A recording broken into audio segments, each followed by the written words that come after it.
রণবীর সিং এবং ফারহান আক্তারের সিনেমা বড় ধাক্কার মুখে।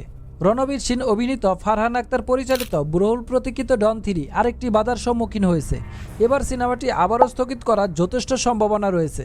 মূলত 2025 সালে দ্বিতীয় অর্ধে শুটিং শুরু হওয়ার কথা ছিল, তবে এর প্রধান প্রতিপক্ষ বিক্রান্ত মাসির অপ্রত্যাশিত প্রস্থানের পর প্রকল্পটি এখন অনিশ্চয়তার মধ্যে রয়েছে।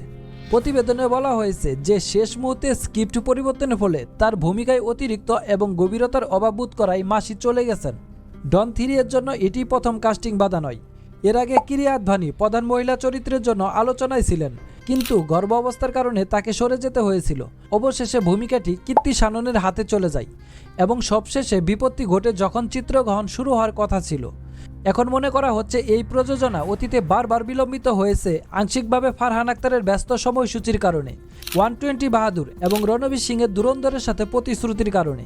একই পরিণতি ফারহানের অন্যান্য প্রকল্পগুলোর জন্য হয়েছিল, যার মধ্যে বহুল আলোচিত রোড ট্রিপ সিনেমা জিলে যারাও রয়েছে, যা এখনও স্থগিত রয়েছে।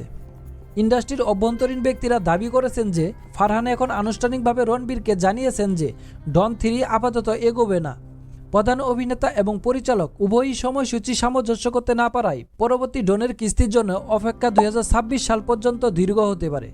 যারা ইতিমধ্যেই শাহরুখ খানের আইকনিক ভূমিকায় রণবীরের পা রাখার সাথে মানিয়ে নেওয়ার সাথে সাথে খাপ খাইয়ে নিয়েছিলেন, তারা এখন আবারও হতাশ।